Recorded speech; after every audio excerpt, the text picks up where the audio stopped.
जम्मू कश्मीर के कठुआ जिले में तीसरी जमात की एक तलबा की जानिब से वीडियो पैगाम में वज़ीर आज़म नरेंद्र मोदी से अपने स्कूल में बुनियादी सहूलियात को यकीनी बनाने की अपील करने के चंद दिन बाद जम्मू कश्मीर यूनियन टेरिटरी इंतज़ामिया ने इसकी ताज़ीन व आराइश का फैसला किया है और इस ज़िमन में काम शुरू कर दिया गया है। सीरत नाज नाम की तलबा की जानिब से गुज़िश्ता हफ्ते जारी किए गए एक वीडियो पैगाम के ज़रिए वज़ीर आज़म से अपील ने जम्मू के director of school education Ravishankar Sharma को दूर दराज के लोहाई मल्हार ब्लॉक में एक सरकारी स्कूल का दौरा करने पर मजबूर किया। इस वीडियो को सोशल मीडिया पर बहुत से सारिफीन ने शेयर किया। ये वीडियो काफ़ी वायरल हुआ था। नाज ने अपने 4 मिनट के वीडियो के आगाज़ में कहा कि अस्सलामु अलैकुम मोदी जी, आप कैसे हो?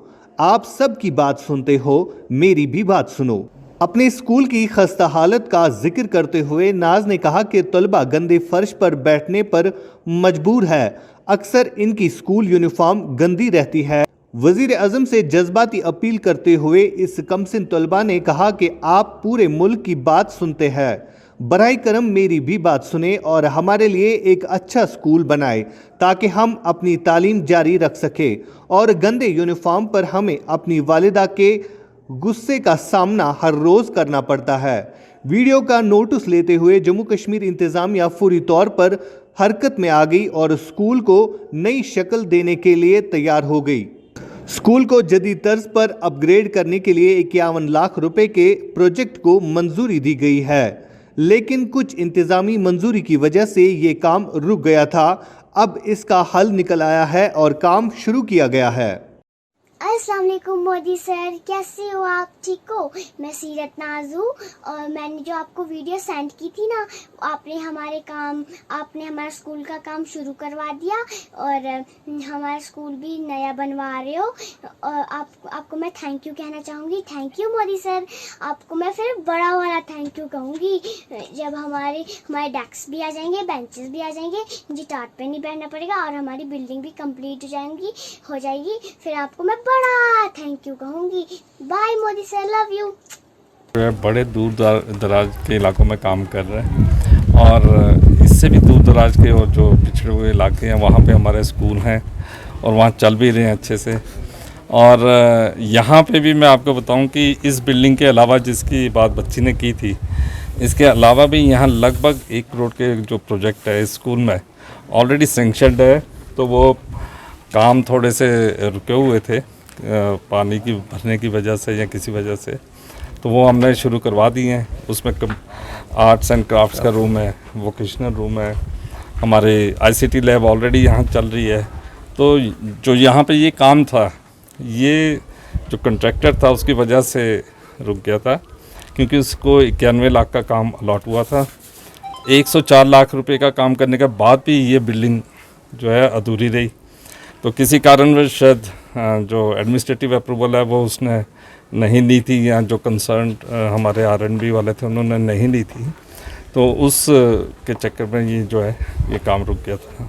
तो अब इसको दोबारा से सरकार ने इसको फिर से शुरू कराने का निर्णय किया है। हालांकि जो कमी पेशियाँ पीछे रही हैं उसको पीछे छोड़ते हुए जो आगे का काम है वो करेंगे।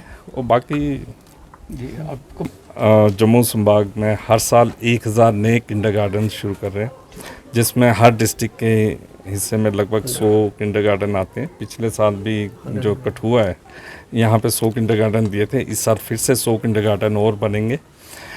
इसके अलावा समग्रा अलग से किंडरगार्टन्स बना रहे हैं और डिस्ट्रिक्ट प्लान में भी कुछ बनते हैं। तो कुल मिला के हर डिस्ट्रिक्ट में लगभग हमारे 200-250 जो है किंडरगार्टन नए बन रहे हैं।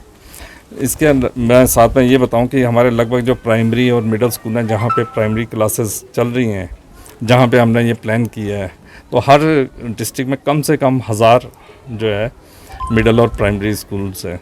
तो मिडिल और प्राइमरी स्कूल अगर 1000 है तो नेचुरली अगर उसमें 200-250 की रफ्तार से चलेंगे तो मुझे लगता है कि अगले 3-4 सालों में हम सारे स्कूलों में किंडरगार्टन देने में सक्षम हो जाएंगे।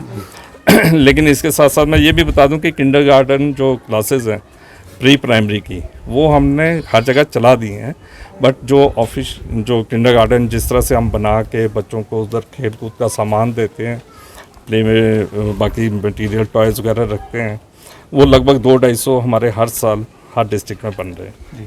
तो जो स्टाफ की जैसे यहाँ ये काफ़ी पिछड़ा हुआ इलाका है, यहाँ पे भी हमारा लगभग 8-9 का स्टाफ है। अगर मैं अभी बात कर रहा था अपने सीईओ साहब के साथ, मछेड़ी है या दूसरा हमारा बदनोता वगैरह है, वहाँ पे लेक्चरर्स की कुछ कमी हो सकती है हायर सेकेंडरी में। लेक्चरर्स के लिए हमने कम्प्लेक्स सिस्टम बनाए हैं, यानी कि जो प्रिंसिपल है, कम्प्लेक्स हेड है, उसको हमने ये इख्तियार दिया, उसको ये डेलीगेशन की है कि वो आसपास के स्कूलों से वहाँ पे टीचर्स पढ़ाने के लिए बुला सकता है। और पिछले साल भी हमने काफ़ी रेशनलाइजेशन में जो है इसको जो है इसको पूरा किया था, और इस साल भी हम पूरी कोशिश करेंगे कि जहाँ तक भी हो सके हम रेशनलाइजेशन में जहाँ जहाँ टीचर्स की कमी है उसको पूरा करेंगे। जी। आपको बात बताऊँ, अगर आप ओवरऑल इंफ्रास्ट्रक्चर की बात करते हैं तो 3 तरह की फंडिंग्स हमें आती हैं। एक तो यूटी कैपेक्स में, एक डिस्ट्रिक्ट कैपेक्स में, और समग्रा का अलग से। समग्रा की मैं बात करूं तो लगभग 2,500 काम हमारे पिछले 2-3 सालों में, जब से समग्रा 2018 से बना है, 2,500 काम मुकम्मल हो गए हैं। 6,000 काम अभी और भी उनके चल रहे हैं, तो लगभग 8,000 के करीब काम चल रहे हैं। इसी तरह यूटी कैपेक्स में हमारे जो है, अगर आप कठुआ डिस्ट्रिक्ट की ही बात करें तो इसमें भी कम से कम 10 स्कूलों में हमने अच्छे खासे जो बिल्डिंग्स हैं वो तैयार कर दी हैं। बाकी ओवरऑल जम्मू की अगर डिवीज़न की बात करें तो उसमें भी हमारा लगभग 100-150 करोड़ का यूटी कैपेक्स होता है, और कम से कम हमारे 200-250 काम चल रहे हैं, और 1,000 किंडरगार्टन अलग से। तो इतने काम हमारे चल रहे हैं। अब चूँकि डिस्ट्रीब्यूशन बहुत ज़्यादा है, तो हो सकता है कि एक जगह कंसंट्रेटेड नहीं दिखाई देता हो, लेकिन जो इस फील्ड में हैं, जैसे हमारे सीईओ साहब, डिप्टी सीईओ साहब, वो जानते हैं कि कहाँ कहाँ काम चल रहे हैं। और अगर आप बात करें तो इंफ्रास्ट्रक्चर पे काफ़ी ज़्यादा हमारा इस टाइम, अभी यहीं की बात करूँ तो मछेड़ी में जो है हमारा गर्ल्स का हॉस्टल आप देख सकते हैं, 100 बेडेड। उसके आगे वो जो KGBB बजोई में KGBB ऑलरेडी फंक्शनल है, जहाँ पे हमारी बच्चियाँ जो है रेजिडेंशियल शिक्षा पा रही हैं, जो इसी इलाके में आसपास की मैं बात कर रहा हूँ। तो मछेड़ी में भी हमारा गर्ल्स हॉस्टल जो है 100 बेडेड, वो ऑलमोस्ट तैयार है। तो जैसे सर